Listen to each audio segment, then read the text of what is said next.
खुशी खड़ी रुके ना एक घड़ी, एक पल है जिंदगी, एक पल कुछ भी नहीं।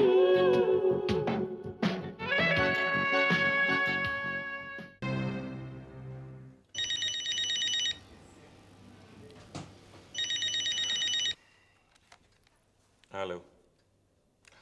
हाँ बोलो बंसल। जा रहा हूँ। कहाँ?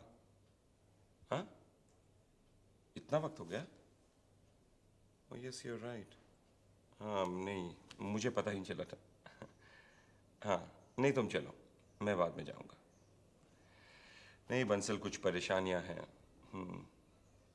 नहीं तुम चलो, मैं इसके बारे में कोई बात नहीं करना चाहता हूँ। I really don't want to talk about it.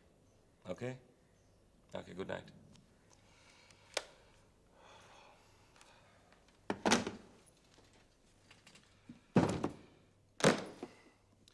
सभी लोग ये समझते होंगे कि महीन को परेशान रहने की आदत हो गई है। कोई ये नहीं जानता पुलिस की ये नई सरदर्दी मुझे कितना डिस्टर्ब कर रही है। किसी से बात भी नहीं कर सकता। I just can't talk about it to anybody.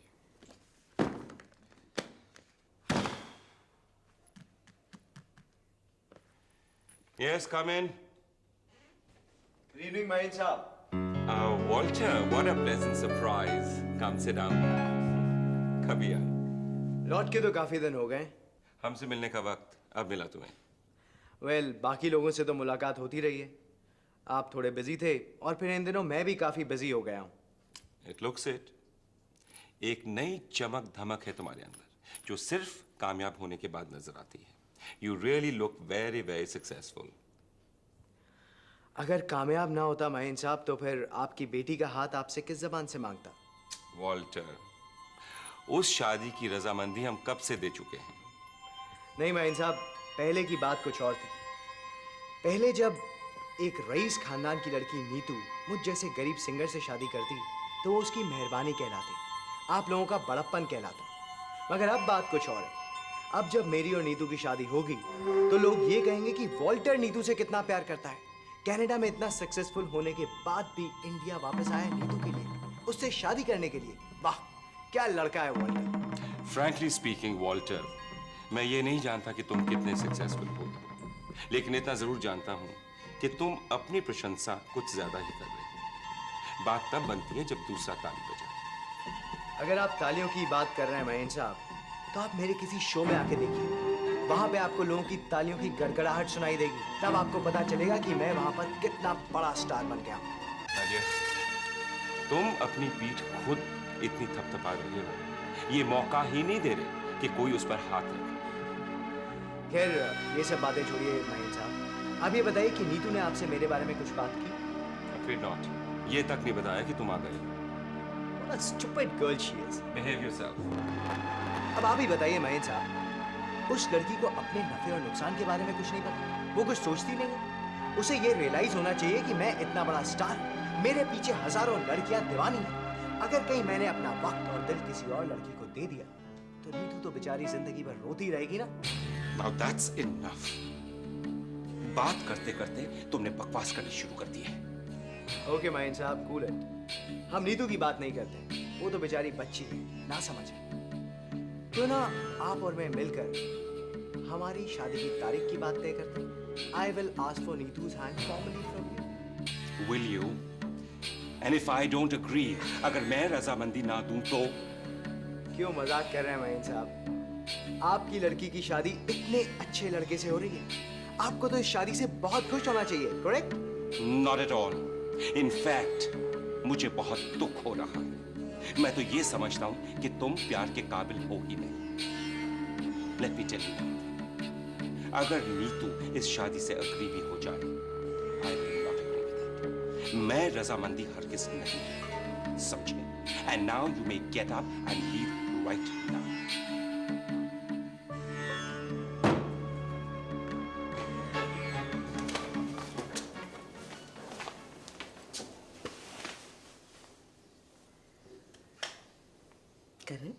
बेटा, तेरे मुंह से ये बात सुनने के लिए मेरी सांसें रुकी हुई थी। मुझे तो जैसे मोक्ष मिल गया है। दूसरा जन्म मिला माँ, दूसरा जन्म मिला मुझे। और इस बार जिंदगी ने बाहें फैला कर रखा, सारी पिछली रंजिशें मिट गई। मुझे तो कोई उम्मीद नहीं थी कि मैं जिंदा बचूंगा। डॉक्टर साहब ने बात कर दी थी। यकीन करिए, मेरे की ऐसे कुछ नहीं हुआ है।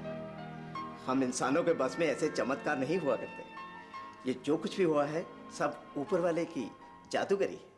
मेरे लिए तो डॉक्टर साहब आप भगवान का अवतार है। मैंने आपके साथ जितनी भी बदतमीजियां की है ना, आप उसके लिए मुझे माफ कर दीजिए। अरे एक माँ के लिए सब माफ होता है।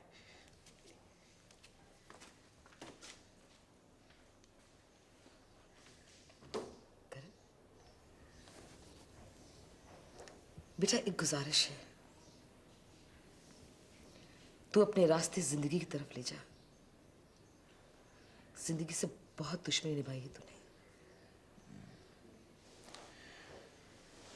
होश ठिकाने आ गए माँ। इस बार जो होश आया, सारे होश ठिकाने लग गए।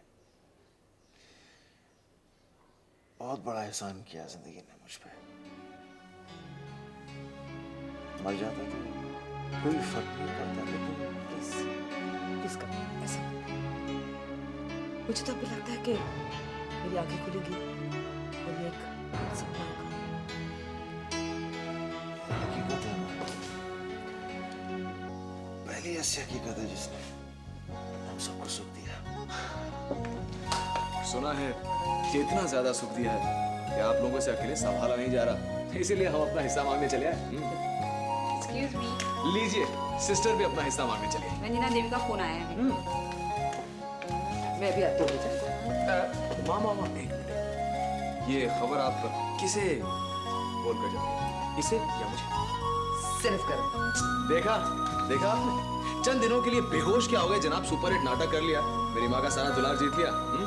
पागल।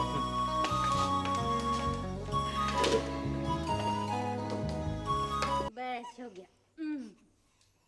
राजा बेटा, क्यों रोना क्यों आ रहा है? चुप ना बेटा, अभी देखो पापा के आने का समय हो गया है ना। आ गए पापा। क्या बात है मैं?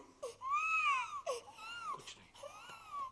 बेटा, लगता है आज आपके पापा अपने साथ ढेर सारा दर्द लेकर आए हैं। आप एक काम करेंगे, जब तक मैं आपके पापा को संभालूं तब तक थोड़ी देर चुपचाप सो जाओगे। मैंने बताओ ना, क्यों उखड़े उखड़े नजर आ रहे हो तुम? कोई खास बात नहीं है, मूड खराब है। किसने मूड खराब किया है? मैं अच्छी तरह जानती हूँ कि जब कोई तुम्हें परेशान करता है तभी तुम्हारा मूड ऑफ होता है। वॉल्टर आया था, उसके रंग ढंग काफी बदले हुए लगते हैं। वॉल्टर के रंग ढंग बदले हुए लगते हैं, ये तो सारे लोग जानते हैं। मेरे ख्याल से तुम भी जानते होगे। लेकिन उसकी वजह से तुम्हारा मूड खराब है, ये बात मानने को मैं बिल्कुल तैयार नहीं।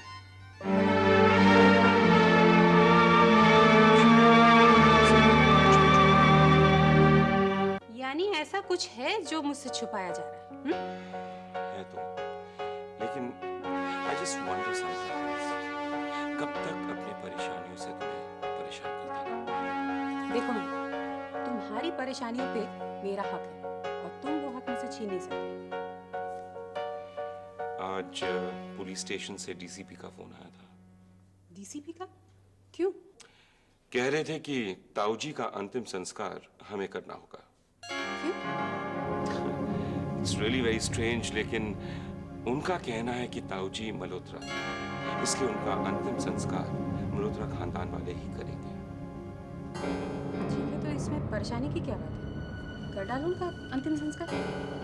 यू वेरी स्ट्रेंज, कैसे कर सकते हो? तुम जानती हो कि ताऊजी ने मेरे बड़े भाई केशव मल्होत्रा को खून किया। उनकी मौत पर शोक मैं प्रकट करूं? It's not possible. I cannot do it.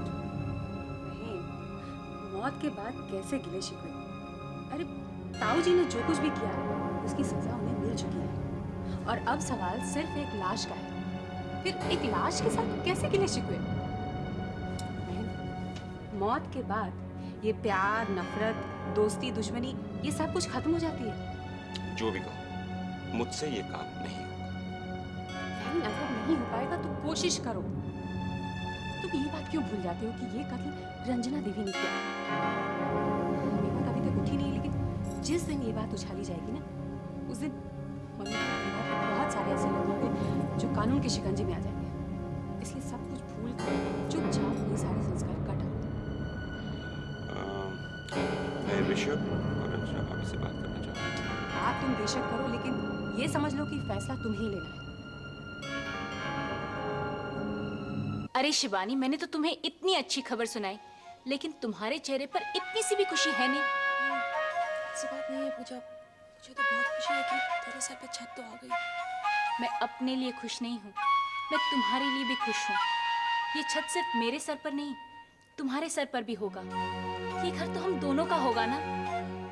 लेकिन मेरा अपना भी तो मुकद्दर है, उसका क्या करूं? ये शहर तो मुझे बेघर करने पर देना है। तू है जो मेरे सर पर छत खींचने की कोशिश कर रही है। शिवानी, बात क्या है? कुछ नहीं, यही कि तू बड़ी किस्मत वाली है मुझे। बनाए लोग भी तुम्हें अपनाना चाहते हैं, ये शहर तुम्हें अपनाना चाहता है। मुझे तो ना अपना देश, ना परदेस अपनाना चाहता है। शिवानी, देख, तो अगर ऐसे पहेली में बात करके मुझे दर्द देगी ना, मैं तुझसे बात नहीं करूंगी।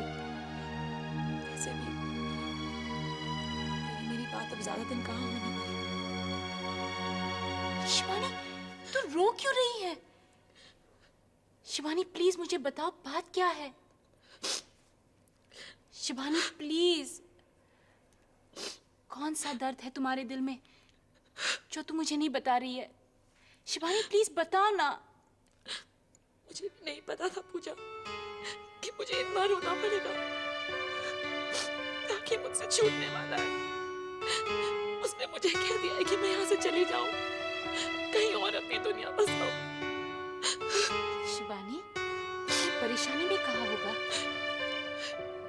मैं उसकी बात हरगिज नहीं मानती, लेकिन ऋषभ ने भी वही दोहराया। त्यागी फैसला कर चुका है पूजा। क्या कहा ऋषभ ने? यही कि त्यागी के केस का कुछ नहीं पता, कितनी लंबी सजा सुनाई जाए ये भी नहीं पता।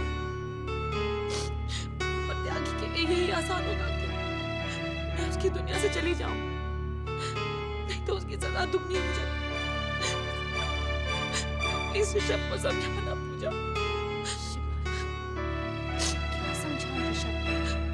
जब मैं ये जानती हूँ कि त्यागी और ऋषभ जो कह रहे हैं सही कह रहे हैं। मैं त्यागी का जिंदगी भर इंतजार करने के लिए तैयार हूँ।